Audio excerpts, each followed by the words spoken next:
Temp check. What kind of summer are we having this year? A family road trip summer? A beach bum summer? Or a wake me up when the sun sets summer? With Instacart, choose your own adventure and skip the shopping side quests. Where available, you can get ice cream delivered to your hotel, sunscreen to the pool, or cold brew to your bed. Well, door, in as fast as 30 minutes. Wherever you find yourself this summer, you can get the goods. Download Instacart for free delivery on your first 3 orders. Offer valid for a limited time. Minimum $10 per order. Excludes restaurants. Additional terms and fees apply.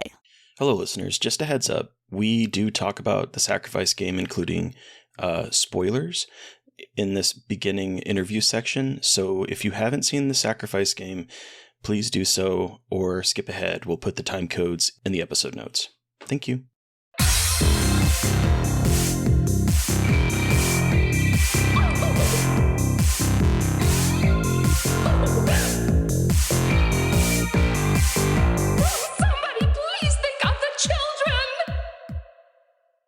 And welcome back to Scarred for Life, the podcast where we open up old wounds by looking back at the films that scared us as kids. I'm Terry. And I'm Mary Beth. In each episode, our special guest or guests bring with them a movie that traumatized them as a child. This week I'm very excited because we have Jenn Wexler, the director and co-writer of The Sacrifice Game, with us, along with Sean Redlitz, who also co-wrote The Sacrifice Game, a movie that I think is one of the best new Christmas horror movies ever. I'm not biased at all about this interview. Hello, welcome to our show. Hello. Hi. Thanks for having us. This movie is the new movie is so categorically my shit. I could not be like my new favorite holiday horror movie. Well, there are some great ones out there, so it's kind of just even being in the category of among the favorites is just an honor because we knew we were standing in the shadow of giants. But tell our listeners who haven't seen it, and if you haven't, it's on Shudder, what The Sacrifice Game is about. The Sacrifice Game takes place in the early 70s in 1971, and it's about a couple girls who are stuck at their boarding school over Christmas when a gang of Manson-esque cult killers comes to the school intending to raise a demon, and the girls must fight to survive the night. Hell Perfect. yeah. So the thing is that like I'm an atheist, and yet like I kind of love these kinds of stories, particularly about like the idea of demonic summoning and dark magic and that kind of stuff. Did you do a lot of research for this movie and the kind of like how to tackle like the demonic summoning aspect of it? I did, and I'm an atheist too, and yet I don't know, we're all full of contradictions. And yet I'm scared of demons and I don't want to piss demons off. So I read a lot about like the Lesser Key of Solomon and about the different like 72 demons and their various traits. And then I decided that I wanted to create my own demon because I didn't want to use one that actually existed because I didn't want to accidentally summon a real demon. I get that. That's better safe than sorry situation. You're like, I don't want to find out. I don't want to test if this is real or not. Some people put Pazuzu in their movie. Some people put Pyman in their movie. You know, on the off chance they happen to be real, you might be asking for trouble. So you make up your own demon. You're kind of in safer territory. Yeah. So, but I looked at the traits of those demons and then kind of like chose traits that I felt would fit our Clara demon, who is actually spoilers right out the gate. Oh, these are spoilers. There's spoilers on this podcast. What the demon is called in the movie is Saralk, which there's a little trick to that name, but we can get into that later if we want to. So I just had an epiphany because I've talked on the podcast before and with Mary Beth about my time as a young kid growing up with a dad that collected occult books and my attempt to summon a demon. And I just realized with you saying this, that the book that we were studying was The Lesser Key of Solomon. That was the book that my dad had that we attempted to do one of the summoning rituals from it. It didn't have all the ingredients, obviously. It was like had required gold and a bunch of other shit. But I could not for the life of me remember what the book was called until just this moment with you saying that. Your dad sounds really cool, number one. And number two, it's hard to like summon a demon. Like there's a lot of steps. These rituals There have like are. many, many steps. And Sean and I were certainly thinking about how complicated these rituals are. And then we made our own complicated ritual. That's what I love in my head. Like, I love thinking about how the demon figured out like the crazy ass steps he wanted. It's like, all right, here's all the options you have. How do you want to like arrange them for people to summon you? And they're like, oh boy, yay. Like, what weird archaic things do they need to like, it just brings me joy to think about that. Like, if you are a demon in my head, just thinking about the demon figuring out all the different ways, like the diabolical ways to bring them back to life. It's like demon Pinterest. Yes. Yes. Amazing. But obviously this is a holiday movie, but why did you pick the holidays? Like, technically this movie could have really been any time if you really wanted it to be, but it makes so much sense with the snow and like the glow of Christmas light. So why, like, what drew you both? And whose idea at first was it to have it be a holiday horror movie? I wrote the script in 2013, like the first draft of the script. And at that point it had its like core elements. Like, it was a Christmas movie. It took place on Christmas. It was home invasion meets supernatural possession. Since we're deep in spoiler territory already, I'll say that my original version of the script had Clara being possessed by a demon. And then when Sean and I started working on it together in 2018, Sean came up with the brilliant concept of what if Clara is the demon? And that like unlocked the story for me. And I was like, take the laptop, Sean. You have earned it. Yeah, Jenn's original inspiration, besides mashing up just some of our favorite genres, was this gang comes in, they think they have all the power, but then the seemingly least powerful person in the setting turns out to have the control. And to me, it's like, well, why not just push that a step further? Why make it a demon possessing the least powerful seeming person there? Why not make it actually that person? So that was a natural jump for me.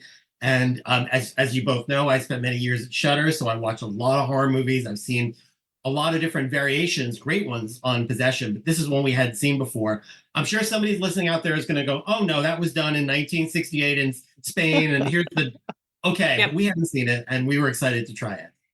And then in terms of the Christmas element, like, so it was a natural, there's a lot of holidays you could set it in. It could be Thanksgiving, it could be spring break, but Christmas, it felt so specific to the themes that we wanted to explore with like family and feeling alone and finding connection. And Christmas is just like, it's so sad for like a teenager to feel like they have nobody on Christmas, and I wanted to torture my characters as much as possible. So Christmas felt right.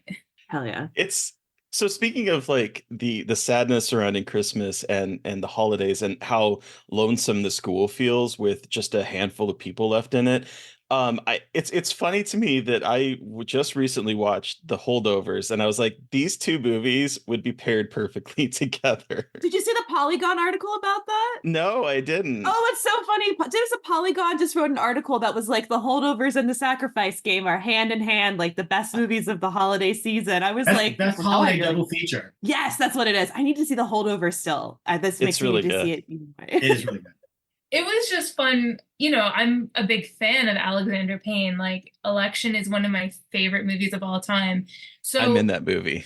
You're in Election? Yeah. Who are you in Election? So, one of my parts got cut, but then so the only part that really made into the film, and it's just it's in the picture. There's the teacher that is messing around with a student, and I think is like he's in the newspaper element, and so like Tracy has to go in there and digitally remove him, and I'm standing behind her character in the movie. I am gonna go back and rewatch it immediately and look for you. That's amazing. So you've been directed by Alexander Payne? Yeah. Cool. That's a cool experience. And I got to meet him because I'm from Omaha, and so I got to meet him because he's a Nebraskan director. And when I was taking this is so boring, but when I was taking a screenwriting course, the director, the screenwriter, introduced us to Alexander Payne. We got to meet with him and stuff, and it was kind of cool. Wow. That's So neat. so cool. Wait, have you seen his movie Nebraska? I love that movie. That movie's sad Yeah. as shit. Anyway, sorry. Getting off the rails talking about Alexander Payne. If Alexander's out there listening, or Paul Giamatti, please check out our film. We loved yours. We hope, Yes. you appreciate the horror version of the same scenario. Yes, exactly. So you talked about sort of like the genres that you both like. So let's take it back to being a kid. How did you both get introduced to the horror genre? And as a kid, did you have favorites that you sort of gravitated towards, like in terms of like subgenres? So aside from, the movie that we'll talk about soon, one of the big things that I was obsessed with as a kid was Are You Afraid of the Dark? And I think that was my first like horror obsession. I think that is really what I can look to that like opened the doors of horror to my mind. And then I became the kid who was like during recess, like trying to get her friends to like do seances in the in the gym or whatever, or outside, or like I would try to get my friends to go hang out at the graveyard after school. Hell yeah. Like when I hit like 10 years old, then horror became like a huge obsession, especially that's when like in the late 90s all the teen slashers were coming out, like Scream and I Know We Did Last Summer and all of those. So Jen is a millennial and I am Gen X, and like a lot of Gen Xers, I was raised by television. So working parents, taking care of myself a lot of the time. So after school, it was always the 4:00 movie on the local, I think it was Channel 5, maybe it was Channel 11, I can't remember, but the local non-network affiliate. And sometimes it was Jerry Lewis movies or other random things that I wouldn't necessarily have chosen, but they were there. But a lot of the times, I guess because they rated well, they were horror movies or sort of that 50s atomic horror kind of stuff. So whenever it was Universal Monsters Week, I loved it. Or whenever I could track down Abbott and Costello, Meet the Wolfman on, on the weekends, I fell in love with all the Universal monsters. I had posters on the wall when I was a kid. I dressed up as Dracula for Halloween. I had a lovely satiny cape and fangs and stuff. And that was kind of really my touchstone in terms of getting to know the genre. I wasn't as tapped. I didn't have that friend who watched all the slashers and made you sit through them when you weren't ready to do that. So I didn't gravitate like a lot of my peers to the Friday the 13th and the Halloween things until much later in life. But I went from kind of Universal monsters to Freddy Krueger because he kind of fit that same mold. Something not of this world that could really get you that I really loved. What I love about interviewing people is finding the commonalities where, like, Jen, I think we would have been best friends because I too would have been trying to do seances at lunchtime. And then Sean, my path was basically yours. My dad loved Universal monster movies, so that's what I was introduced to. And then Freddy Krueger was my favorite. He was the only slasher that I like migrated to. I've seen some of the other ones when I was a kid, but like Freddy was my guy. And you're right, it's because there is that element of the Universal monster in him. And I also dressed up as Dracula a lot as a kid for Halloween. So like this is like there's like a Venn diagram happening here. Yeah, Terry, in Nebraska, you're leading a parallel life. There we go. Worlds apart. Wait, so then were either of your parents into horror at all? Like, did they help introduce you to weird stuff? Okay, cool. No. My dad was into like mafia movies. Oh, okay. So that was, he liked Scorsese and stuff, but not horror. And my mom certainly did not like horror. And so for me, watching horror movies was a total act of rebellion. My parents also weren't into horror, but that was never something that they introduced us to. But I will say, and I only came to this realization a few days ago, Jen and I were talking, my dad's dad, my grandfather, came over from Europe after World War II. He's a Holocaust survivor. He had an Eastern European accent. And I think maybe subconsciously as a kid, Dracula and Poland, where he came from, the accent was kind of similar. He had dark hair, sort of Eastern European features. So I must have been something in my young brain that grabbed onto that. Yeah. My grandpa's Bela Lugosi. Some kids wish that they wake up one morning and discover that they're really a prince or a princess, from other parents. I guess I secretly wanted to be Dracula's kid. Hey, I love that. That would be my dream. I wanted to be a vampire when I was a kid, so so it's fine. Although ironically, being a kid is the worst time to be a vampire. Absolutely. Yeah. Oh, You want to make sure absolutely. into it a little. Yeah. Ugh. I didn't think about that. I was like, it'd just be so cool. I don't whatever. But were either of you like super scared or easily scared as kids? I was not scared. I loved the feeling of being scared because it made me feel like I was in a movie. I remember Okay. like when I was like 12, my parents would go out and leave me home alone. I remember just like walking around my house, just like playing these weird fantasy games where I'm just walking around my house as if like the house is haunted or somebody else is in the house, and just like playing out these weird horror movie fantasies by myself in my family home. And I'm the opposite. I was easily scared as a child. Growing up, we lived in a 2-family house with my mom's parents above and us on the floor below and a basement. And you had to go into the dark basement to find the light switch to turn on the basement. So whenever it was like, Of oh, course. Sean, could you get that from the basement? It was always this paralyzing moment of like hoping to not disturb whatever dark forces were there in the darkness until I could flip on the light switch and know I was safe. And then flipping it off and sprinting up the stairs before whatever it was sprung into action so I could get away. I feel like electricians hate kids because the amount of times I hear about the light switch not being at the top of the stairs or someplace accessible is more than a couple. And so I think that electricians are like, I'm gonna fuck this kid up. Exactly. Windowless basement is an electrician's like playground. Yeah, exactly. So it sounds like we have a little bit of not scared but also scared for both of you. What is it like being an adult watching horror movies? Do you get scared at all, or have you seen too many that you're kind of like me and Mary Beth and are a little bit jaded on the scare aspect? It takes a lot to scare us. Yeah. One TV show in particular that is, terrifying. Yeah, when something does succeed in scaring me, it's like, wow, good job. Because we see so many horror movies, but the show he's referring to is Marianne, which is the scariest thing I've ever seen in my life. And everyone should go watch it on Netflix immediately. Crime that did not get renewed for a second season. That one was scary. A perfect first season is still a wonderful thing. Absolutely. Did you guys watch Cobweb, his movie yet? Yes. I just want him to get more stuff. He's good at like really like modern whimsy is my favorite way to describe him. Dark whimsy, but not like too fantasy-y. I don't know. I like the term modern whimsy. I do too. You can relate to that.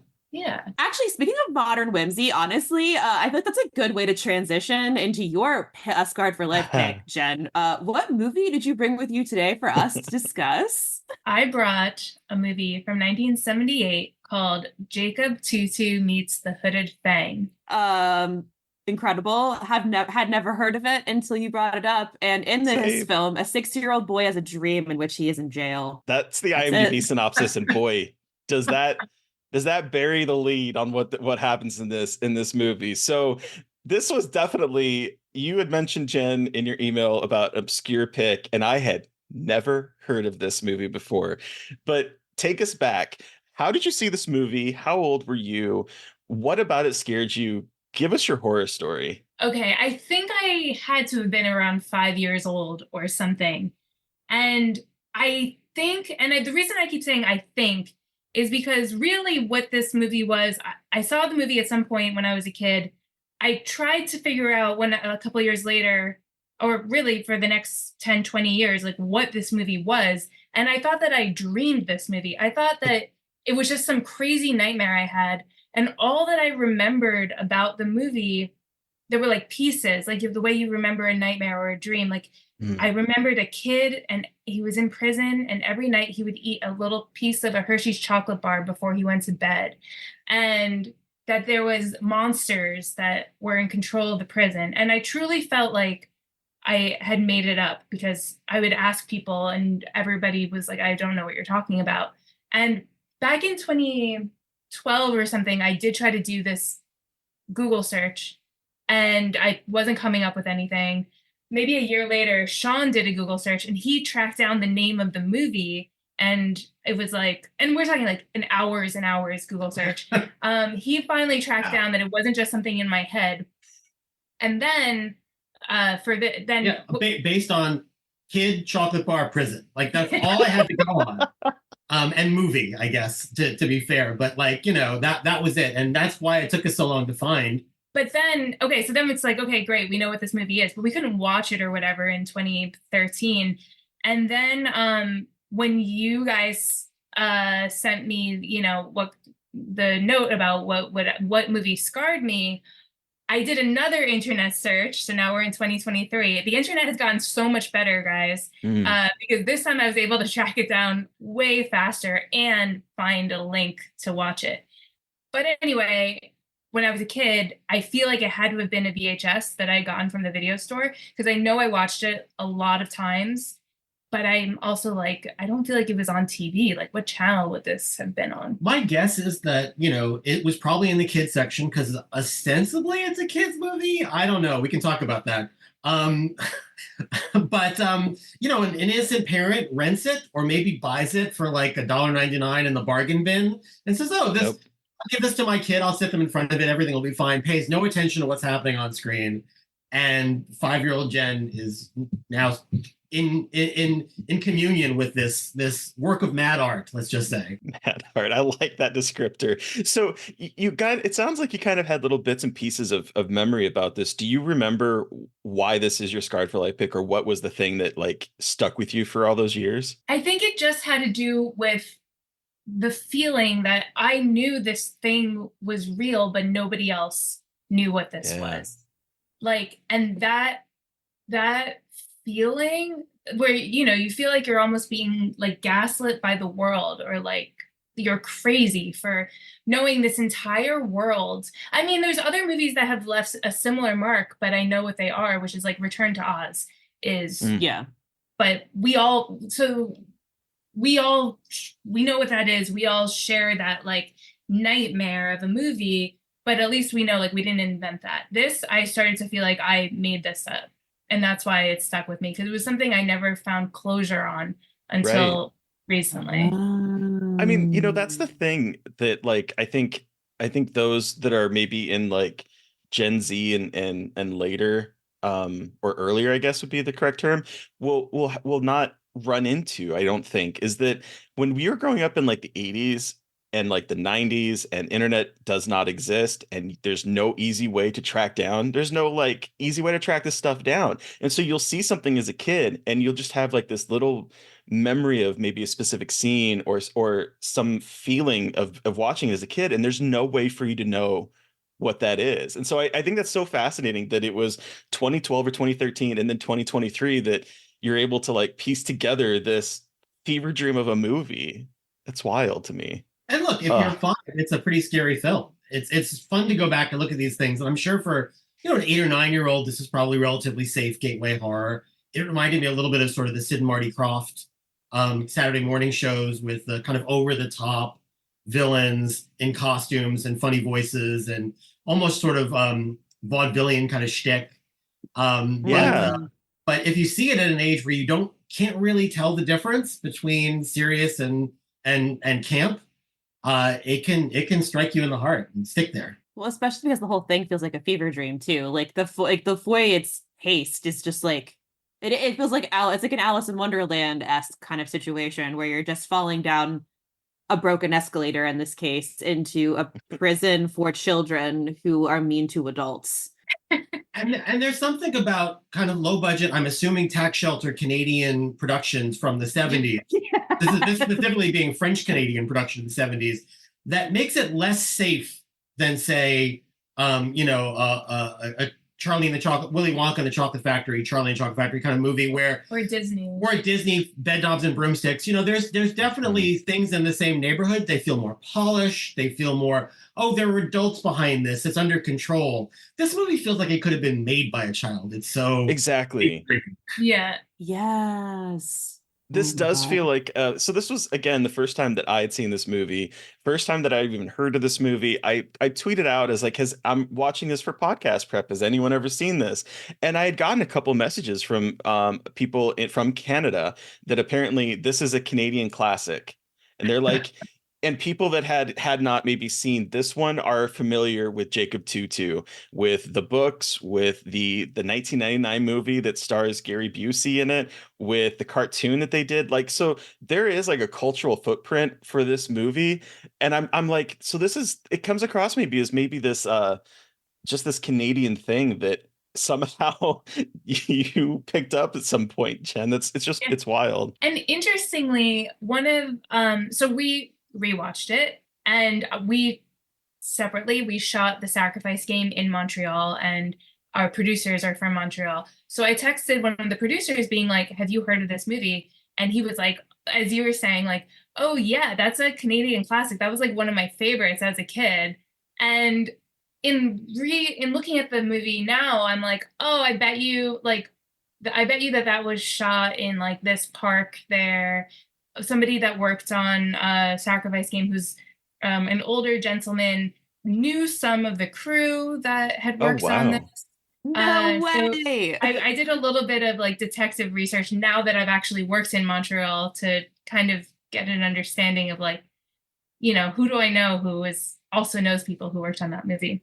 You were Wow. just slowly being brought back to Jacob Tutu meets the Hooded Fang with the Sacrifice Game, really is what it was. You were being brought together with this movie. You're going to make the remake in 2024.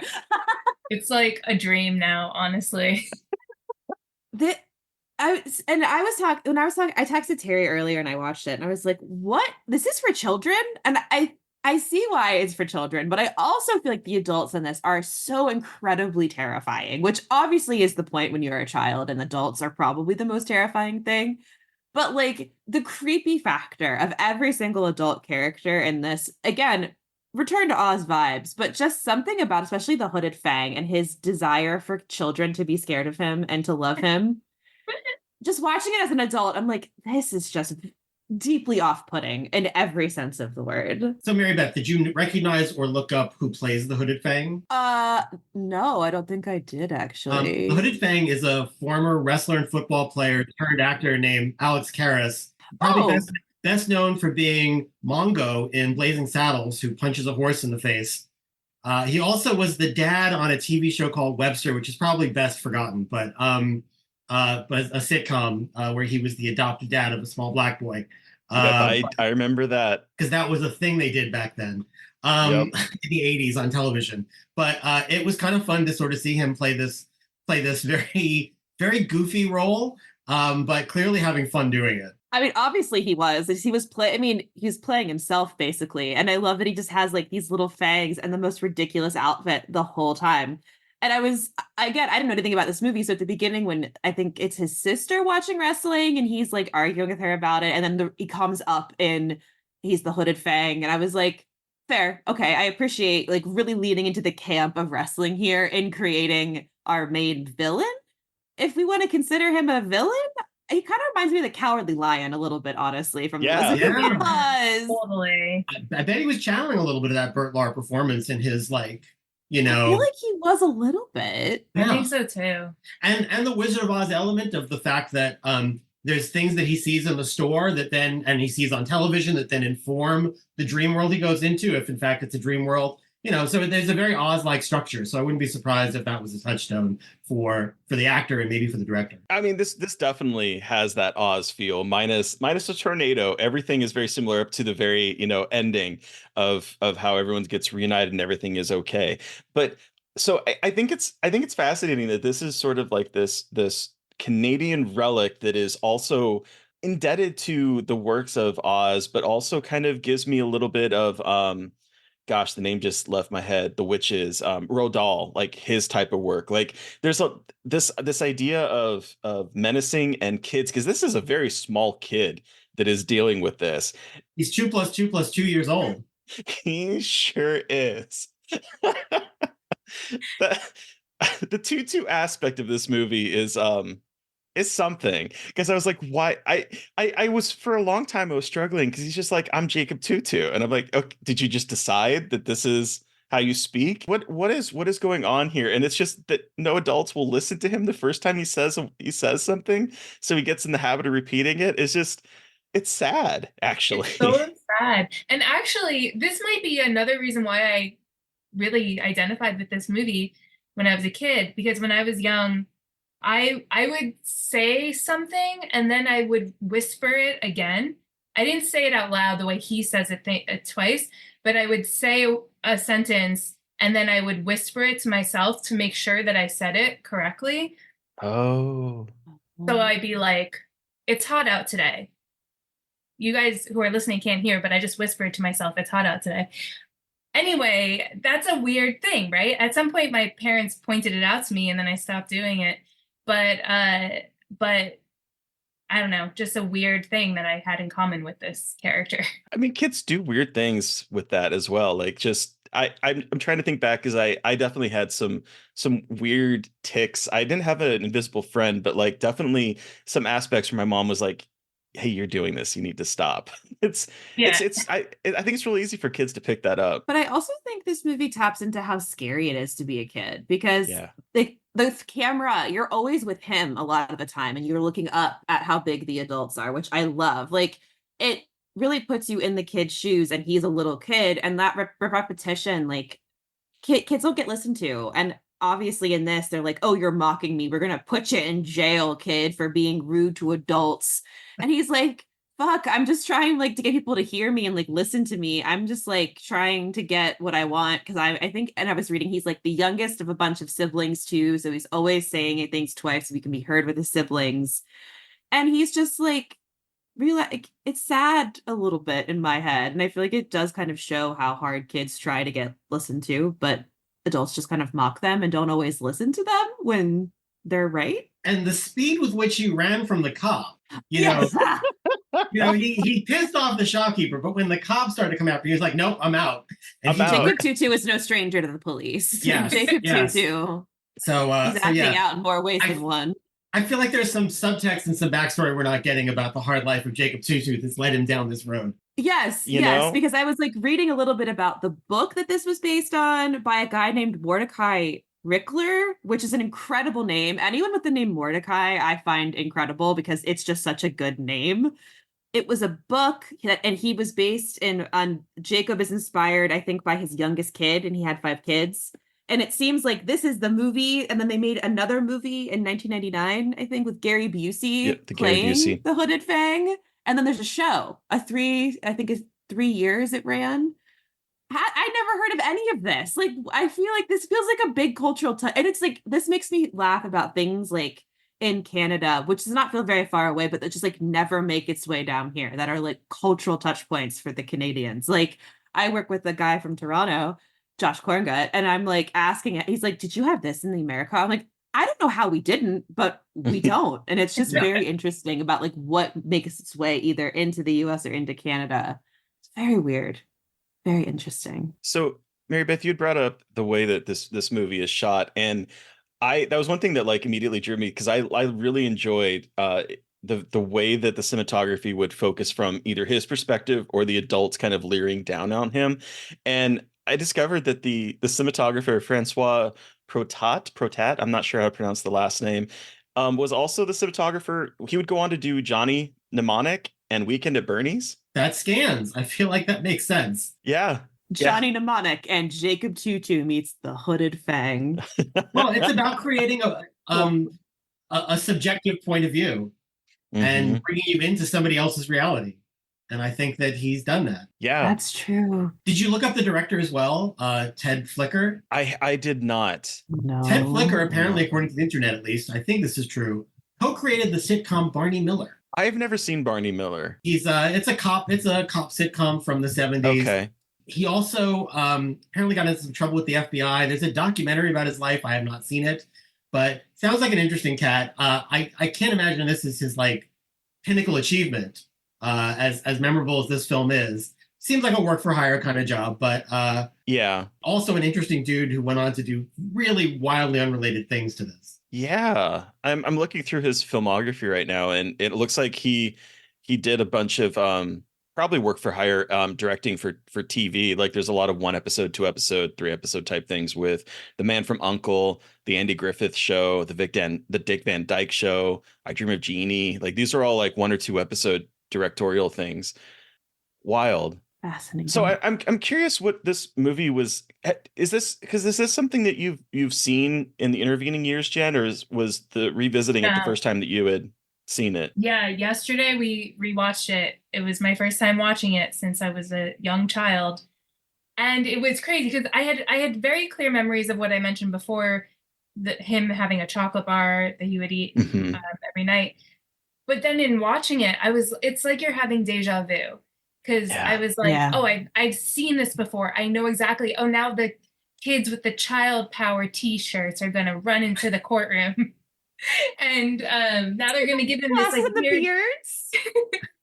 Now they're gonna give him this weird like lollipop looking thing to put in his ear, and the slime monsters and those monsters.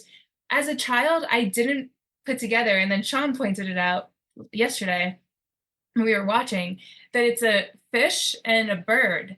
And I just thought they were scary monsters as a kid. I didn't realize that they were like these just animals. So anyway, as the movie was playing out, I was like, I know what's about to happen, but it's in the deep recesses of my mind. And it felt like deja vu. That's such a weird experience. You're like, I know this, but I don't know this. And that's a very uncanny valley feeling, I bet. The slime patrol I thought was really cool and legitimately scary. I thought that was a really effective. Reminded me of the witch's guard in the Wizard of Oz and things of that nature. And Jen mentioned Master Fish and Miss Fowl, I believe they're known as. There's also a Yes. Mr. Fox floating around in there somewhere.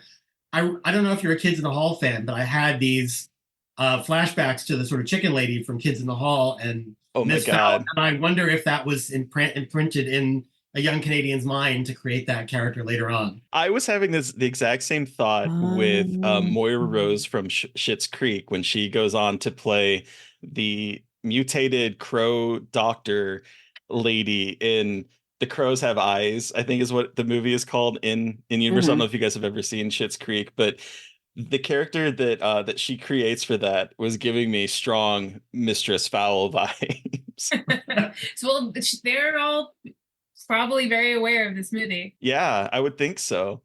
But Sean, so this was your first time watching this too. What was your experience watching this sort of like fever dream of a movie? It was fun. It was like watching somebody else's childhood on the screen, which was kind of neat.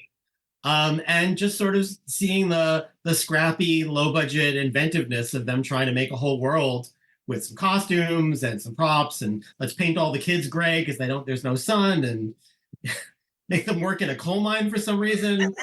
It's crazy. It's just crazy. That's so scary. It's so scary that they're all painted gray. Yeah, but what I was gonna say is also when you're a kid watching, like I didn't feel the budget at all as a Right. 5-year-old Oh, yeah. child. But yesterday I was like, whoa, budget. I feel this deeply. It's still like relatively impressive for like kids programming never really had a lot of like public access TV stuff, never had budget. So it's like I can appreciate how very DIY this is as a kid who loved public access television. Like, hell yeah. And how committed every single adult is to those characters. Absolutely. They really are. When Fish and Fowl comes on, I was like, whoa, we're really going for it. 1, 2, Fish's voice is genuinely creepy. The way that like and it's little mannerisms that they would do, like the fact that Fowl would be almost like it looks like she was almost doing like a march, but it's because she has chicken legs, and so she is mimicking walking as a chicken. Or the fish is walking there, and his mouth when he's not talking is just like it's like a fish on land that's just gulping for air. And so there's like these little tiny character moments that I'm like, this is actually quite fascinating. And yes, the actors had to commit 100% to just portraying this zaniness. Well, also, Mrs. Fowl looks like kind of like the Scarecrow, and he looks like the Tin Man too. Yeah. From Wizard of Oz, Oh yeah. which Yeah, so it's very funny that like the villains kind of visually parallel like the hero of the Wizard of Oz, but instead here they're the bad guys Oh ish. yeah. And I thought that was a really interesting. I was like, oh, they're definitely knocking off that, right? And maybe not, but Because it's I mean, just like, Fox gives Golden Lion vibes, or the Lion vibes too, with his like oh, that's true his, with his his coat. fur coat and everything. Yeah, well, Yeah. Fang has got the fangs and is also doing a little bit of the Burt Lahr performance, so it's kind of Mhm. they're split amongst the two. I don't know how child power maps onto any of this Wizard of Oz iconography. Okay. No. I don't think Frank That L. part- Ball never had two superhero children / lawyers, I think. In the wings, waiting to save Dorothy from the witch, but Masters of brilliant Disguise. They were like no help, actually. Child No. power was not helpful. I was They watching this and my weren't. husband walked in and was like, I'm sorry, are those children wearing shirts that say child power? I'm like, yes, they are. And I cannot explain to you really what their purpose is other than giving this young boy directives and holding Fox like hostage by a boat. But yeah, child power. And I think we should all go as that for Halloween next year. oh man, Someone can needs we? to- That would be so amazing. Agree. If we could just Photoshop all of us into child power suits and Yes. share it on social media when this podcast hits, that would be great. Yep. But I Yep, also yep, love yep, that there's yep, like yep, an yep. anthem when they get introduced. Like they That's right. stand there The songs. proudly The songs. preening with like the wind blowing their capes back and their shirt proudly saying child power, and there is a song. And I was like, this is so kid show. Like this is a quintessential kid moment of like having this image and the music accompanying it. I was like, what is happening at that point? The music is very incredible. Also, the Slime Patrol has their theme song too. Every time Slime Patrol comes by, you get the Slime Patrol song, which is so good. And I didn't look this up, but who does the music? Because it's great. It's very Louis Fury. That's a great name. It's from It Montreal. really is. It's so Louis 70s. Fury Exactly and John what you want. Lesueur. Oh, It's- so weirdly enough, the John Lesueur, who also composed music for it, would go on to do music for Zack Snyder's The Watchmen. He worked in the music department for Seven. He worked in the music department for That Thing You Do. So I'm not really sure what he did with the music. It looks like a bunch of composing. He was a music producer, arranger for Watchmen. So again, this little fever dream of a movie spawned a big career. Yes. I mean, but like the songs were like composed. Like it felt like a kid Yeah. show, and like they always like I loved Arthur as a kid, so like they always had like funny song breakdowns. So it's like I love when this that feels like a fever dream that like is not for a child has like these childlike breakdown, like weird prog rock breakdowns of like Song Patrol. I was like, what? I love it. It's incredible. And again, like for children, hell yeah. Like it very much is like the children's show vibe. And I love that. It's just very watching this now is just like I respect that, especially with a low budget and you having original compositions like that. All right, cool. Yeah. I want to get that record and just listen to it. Oh, The vinyl's got to be out there somewhere in Canada. Yeah. It's gotta be. All right, so the Hooded Fang, his character is so interesting to me because there's this element of camp to it, right? When he's first introduced in the wrestling program and he has like the fangs and he is sneering and he has like the bandana over his eyes. And then we see him later and he has that affectation that reminds me and remind you, Sean, of sort of the cowardly lion type feel to it. And he's supposed to be menacing, but there's nothing menacing about him. And I love that kind of dichotomy that they play with, where it's like he's supposed to be the big scary villain. He's introduced in that opening scene as like something that terrifies Jacob and causes him to run out of the living room that his sister is watching. And then we start to see sort of like that he wants to be scary, but there's nothing scary about him. And I think it's such an interesting angle that they're playing with here, that I think is definitely it brings us in the perspective of a kid seeing something and being like, you're not scary, but he's trying so hard to be scary. It's an interesting villain aspect that I don't think we see a whole lot in kids' movies. Yeah, it's kind of an inverse of the cowardly lion who's scared of everything. He's a guy who wants to scare everything, and he gets mad when he doesn't do it. And it's interesting that this was Jen's Scarred for Life pick because she, it's about a kid who isn't scared, Yeah. but he was a kid watching it who was scared. Yep. The other thing is now, Mary Beth, I'm curious about what was going through your mind while watching this, because there's a lot. But the thing that I was really surprised by is how kind of dark and insidious it is with the kids. Like the moment that we see them all gray because they haven't seen the sun, and there's the idea of them just these poor kids just mining coal, and I'm not 100% sure what they're doing with it except maybe creating smog that is like again this like Ouroboros of hurting them, where they're forced to like mine the shit that's going to make it so that they can't see the sun. And it's such a weirdly horrifying prospect. And I do think that the movie does a good job of sort of putting you in those kids perspectives. And the water's on fire. Remember, he's like, "Go take a drink of water," and then he hits it, and he's like, "Haha, it's on fire!" And you're like, "Oh God!" I do. And I was thinking about this. Like, this is that era of children's programming that wasn't afraid to like make kids feel like adults, or like treat kids like they're not as delicate. They're not afraid to be scary. They're not afraid to kind of show kids in peril. And it's especially like, this is wild because it's tech. Like, I don't know if I guess Wild Fang, they're trying to show he isn't human, but they all look so human like. It's hard not to think like, oh, these humans, like human adults, are putting these human children. They've got child slaves basically working the mines, and that's fucked. And that is like drawing too many parallels to reality too. But I feel like it's supposed to be monsters because he has fangs and a gold chain and doesn't need to worry about seeing the sun. But regardless, like, it is very bleak in a way that so much children's media, I feel like, is not bleak. And that's not necessarily to say that children's media today, I've seen a lot of it simply because now, like, I have cousins and friends having babies, and I have been exposed to so much more children's media. But then I watch a lot of like older children's media for this, and I'm like, shit, we really have sanitized a lot of children's programming. And like, not trying to be like kids were more attuned to scary shit. It's just interesting to see how much we've been like, oh no, kids can't see how bad things, they can't see sad things and can't be exposed to these things. They can't see it. And it's like, to a point, I get that, but are smarter than you think. And I think kids have more empathy than people think. And I think these kinds of movies are important for kids to develop and kind of learn that empathy.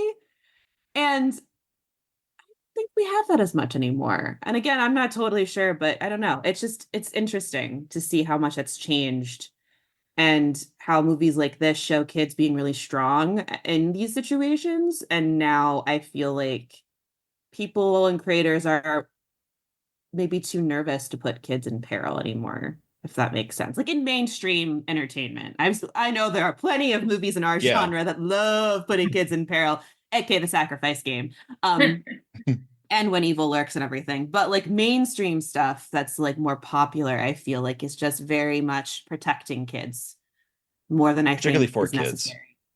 And I'm saying this as someone who's not a parent, so like I don't know for real. Like it's probably different when you have kids, but I don't know. Just I can only speak for myself because I'm not a parent, but as a person who grew up with movies like this, with Are You Afraid of the Dark, and then with, watching The Craft and Scream when I was 10 years old, like those movies helped me learn about life and about my own identity. Like the horror genre is a safe place to explore scary things. And and I'm so grateful that I had the opportunity to be able to watch these kinds of things as a kid. Yeah, so as you were talking, Mary Beth, I was thinking about the last time a movie that was made for kids like affected me in a meaningful way. And I was thinking, I think it's actually I believe, I honestly I can't remember the number, but I think it was Toy Story 3. Is that the one? Yeah, so at the very end of that movie, if I don't know if you guys have ever seen the movie, but at the very end of the movie, these toys that we love and have followed for 3 movies are in like are heading toward an incinerator. And it's this like moment where they all sort of like hold hands as there's no potential for them to be saved, they don't think, as they are moving towards certain destruction. And as you were talking, Mary Beth, I was like, I think that is the last movie, because as an adult, of course I'm an adult watching this, but because that was 2010. But as I was watching that movie, I remember in the theater going, this is dangerous. This is something that I don't see in a lot of mainstream kids programming anymore. And it reminded me back to when I was a kid and you would see Return to Oz, or you would see, oh gosh, what's the other one that I'm trying to think of the other movie that Neverending Story, for, yes, that one. Or like, that's something that I've learned doing this podcast and revisiting movies from the 80s, revisiting movies from the 70s and into the 90s that were made for kids, is there's an element of danger that I don't necessarily think is in a lot of kids programming today. And I'm curious as to why. Maybe it's because it's so much easier for kids to see violence outside, their door anymore. It's easy to get access to the internet, whereas I was completely sheltered from that as a kid. And so I'm wondering if why that's happening. It's something that always sticks in my mind whenever we talk about these movies for kids from yesteryear. Bring back Courage the Cowardly Dog is all I'm saying. That was my shit as a kid. This is what the older kid down the block or the older brother is for, is to make sure that the kids today find their way to the material they're not supposed to have, as we would say in the sacrifice game, the books they don't want you to read. Yeah. That because you need a little bit of a taste of that, sometimes at a slightly too early age, I think, to really sort of, test your own limits and sort of learn things about yourself, and then push yourself further to see things that you maybe aren't comfortable seeing but benefit from seeing. Yeah, and I will say, as someone who was in middle and high school and MySpace was growing, I definitely saw some fucked up shit on the internet at a young age too. I don't know how that factors into how mainstream kids media has changed, but Jesus, kids really do have access to the craziest stuff easily now. I saw so many things I shouldn't have seen.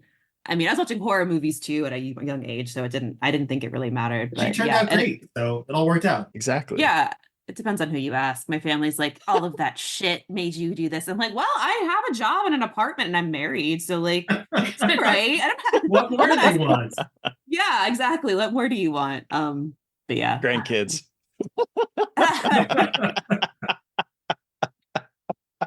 Well, let's get free healthcare in this country, and universal maternal leave, and a few other things, and we'll talk about grandkids. Exactly. Yeah, Jesus. Exactly. Is there anything you want to hit before we wrap up and give this our rating out of 5? Do you want to talk quickly about how we realized that Jacob realized this is a dream, or was it a dream? Do we think this was a dream? I kind of tying into that, I am curious what this movie's trying to say in terms of the prison industrial complex. I'm just kidding. It is talking about that. I think they're trying to say that the Frank Obama state can't sue me if I change enough details.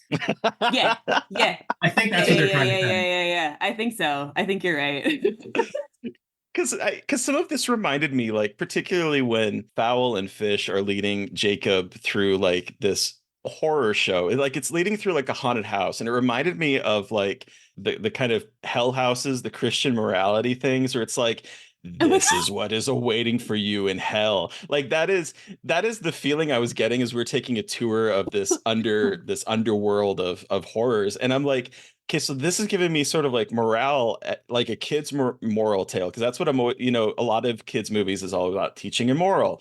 And I'm like, what is the moral that this is trying to teach? But I'm not 100% sure that there is one, except that he's not listened to as a kid. He is immediately presumed guilty instead of innocent. I did love that trial scene where it's adults are innocent until proven guilty, but kids, you are guilty until you can prove yourself innocent. And I was like, that is such an interesting way of presenting the fact that kids are always being blamed for issues. Oh my gosh, who broke this, or did you break this, or that kind of thing. When you look at the way that the world is foisted on kids, it does feel that way. And so it's Terry, there's some interesting things here. Terry, you're making me think. Is this really just the grade school version of Pink Floyd's The Wall? Oh my God. The justice system, cruel to the young generation. Adults can't be trusted.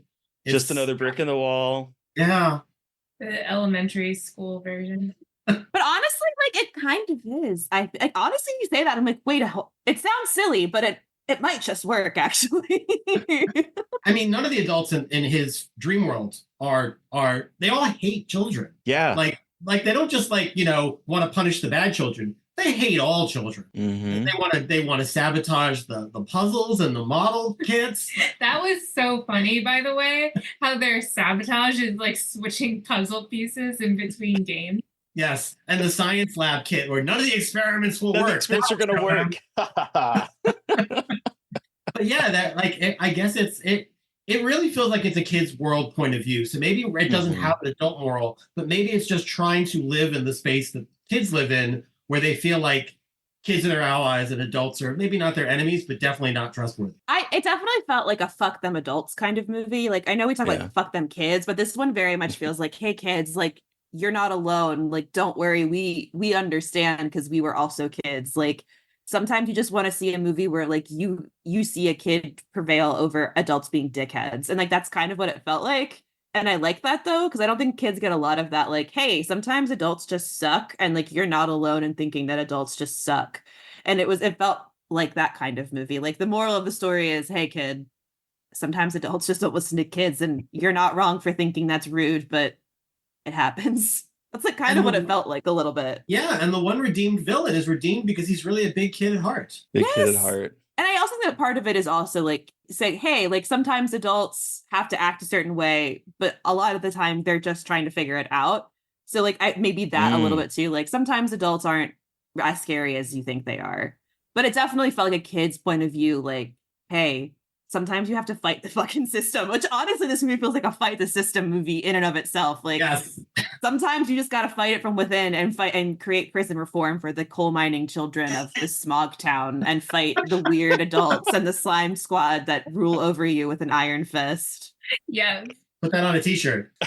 Hell yeah. I will. I do think that there's something there, because there's also like a coming of age aspect to this too, where it's like once Jacob Tutu is being listened to and like is able to command space, he stops being the Tutu. He stops having to repeat himself because people are listening to him, and he's kind of come into his own. It's sort of, I don't know, it felt weird that we have like the dream sequence over, and then he is just hugged by his entire family, a very large family, who then run off into the park together holding hands. Yeah. Just like, it's like this whole you passed time the test. this whole time they were probably on the search for their missing child. Who knows how long he's been gone for. And it's kind of like, yeah, you guys should appreciate me, or else I might go into other lands. I will It's like, cross the street and disobey you, and then I will get lost in the prison industrial complex. like, do you remember from A Christmas Story when he would have those like fantasies about what would happen if like what his parent, like how people would react, like if his parents made him eat the soap and he goes blind, and he's like imagining them like being so sorry. That's kind of reminds me of this movie, of him being like, well, what if I was gone in a pile of leaves and you couldn't see me anymore? Like, it's just gives me that vibe. Also, I also just want to fall asleep in a pile of leaves in a park. It did look comfy. At the end of Wizard of Oz, they're all, feeling close to her too, wanting to be close to her. Like, oh, Dorothy, we love you. But beforehand, they're all too busy with their farm work. Yeah, that's true. To pay attention to her. Jacob. Oh yeah, it is kind of that, like, if the parents watching it, like, hey, don't take your kid for granted, asshole. Like, I feel like it kind of speaks to that a little bit too. Like, don't ignore your child, please. Like, give them a little bit of attention. Just wanted to belong. And his entire family is like, you're too young for me. Oh, you're too young for all of 6 this. People in that family, and nobody could take 2 minutes to have a conversation with him. And it's a bold screenwriter who introduces like two siblings in the opening scene of the movie, who we don't see until the last like 15 seconds of the movie again. Yep, there's no like foil in like the dream world for the siblings at all. Like, they're just except for the child power. Oh, the child power is the two. Kids, yeah, we do are come the back. two sword fighting kids from the beginning, but that's about. That's I think right. That's it. He's getting sentenced to jail. I don't even, with his family in the courtroom. I don't think they even showed up for his trial. No, the prison industrial complex. We've been talking about it since Jacob Tutu meets the Hooded Fang in the 70s, guys, in Canada. So, on that note, do we want to wrap this up and give this a rating out of 5? It sounds good to me. All right, Terry, you are up first. How many slime patrols out of 5, or slime squads, pardon me, slime squads out of 5 do you give Jacob Tutu meets the Hooded Fang? You know, it's just hard because like this is definitely made for kids, and it is definitely like watching this in 2023 from when it was made in the late 70s, right? Yeah, 78. You know, you can see the seams, you can see like the fact that this is like cobbled together just with like duct tape and whimsy, but there's something about this that I don't know, I felt really drawn to. It definitely horrified me in some ways that I was not expecting, with some of the way that it kind of reduced you to that kid state of like, this is a kid that he's not doing anything wrong, but all the parents are like, all the adults are like, you're making fun of me, you're doing this, you're always wrong, no. And so I think that there's an interesting thing there that actually brought me back to being a kid, kind of, and it really did a good job of placing me back at like that age of watching this. So I don't know, I think this isn't something I'm going to revisit a whole lot, but like there's something here, so I have to give it, I think I'm going to give it 3.5 slime squads. It's a fun movie that is 2 steps away from Oz at least, if you kind of squint and look at it funny. What about you, Mary Beth? I think I also give it 3.5 for a movie that I'd never heard of, that was like a psychedelic question mark. Again, it did bring me back to like the weird shit I'd watch on public access TV, and like a little bit of Mr. Rogers too, I think, because of like somehow the puppets and this somehow reminded me of each other in terms of just like these fantasy worlds, and I loved being brought back to that, but also being painfully aware of how creepy the adults were and strange it was. But yeah, 3.5. I'm glad I've seen it and now can keep spreading the gospel of this Canadian classic into the States. So thank you to Sean and Jen, but mostly Jen for remembering, and Jen for seeing this, and Sean for digging it out of her subconscious in a Google search. And on that note, Jen, we'll start with you. What is your rating out of 5 for Jacob Tutu and Jacob Tutu meets the Hooded Fang? Sorry, I keep saying it has to be 5, but I'm biased, and it's only because this is such a big part of my soul. But I'm gonna go with 5. And I'm gonna go with the consensus and say also 3.5. I think it's a really fun watch. I was never bored. I never wanted to turn it off and do something else. I think do it as a double feature with Skinamarink on this sort of Canadian slide down into childhood nightmare. Start with Jacob Tutu and then watch Skinamarink to really lose yourself. Or if you prefer, watch Skinamarink and really fuck your brain and then kind of pull yourself out gently with Jacob Tutu. That is an inspired double feature. That's an inspired double feature. I have to say. Gotta get Kyle Everett Ball on the show and see if he's seen it. There you go. Honestly, I'm gonna text him and be like, wait, have you seen this? Yeah, I know. I'm gonna be like, wait, hold on, have you seen this? Well, thank you both so much for joining us to talk about and introduce us to this movie. Where can our listeners find you on social media? And the floor is yours to plug away. I am on Instagram, and my username is @bubblegumandblood. And the movie The Sacrifice Game is also on Instagram @The Sacrifice Game. I am @the Redlitz, TheRedLitz, on most social platforms. Please watch The Sacrifice Game on Shudder. And while you're there, why not check out The Ranger, which I had nothing whatsoever to do with. Also directed by the lovely Jenn. It's real good. I love the queer punks in The Ranger. They're my favorite. Queer punks forever. Favorite. Queer girls forever. So listeners, you've heard from us. We want to hear from you. Did any of you see Jacob Tutu meets the Hooded Fang? Any version, honestly? Now I'm like just curious about the entire like existence of this franchise / character. And if you did, where in Canada are you from? Yes. You can send us an email at scarredforlifepodcast@gmail.com, or you can reach out to us on social media. I am @MBMcAndrews on Twitter and @MB.McAndrews on Instagram. And I'm a Gaily Dreadful everywhere. And of course, don't forget to follow the podcast on social media. We are on Twitter and Blue Sky @Scarred Podcast and @Scarred for Life Podcast on Instagram. And please don't forget to review, rate, and subscribe. And if you want to help support us, we do have a Patreon. Thank you to Eric Carr for our artwork. Thank you to Sean Keller for our music. Thank you everyone for listening. Please stay safe out there. But of course, but more importantly, stay creepy. And until next time.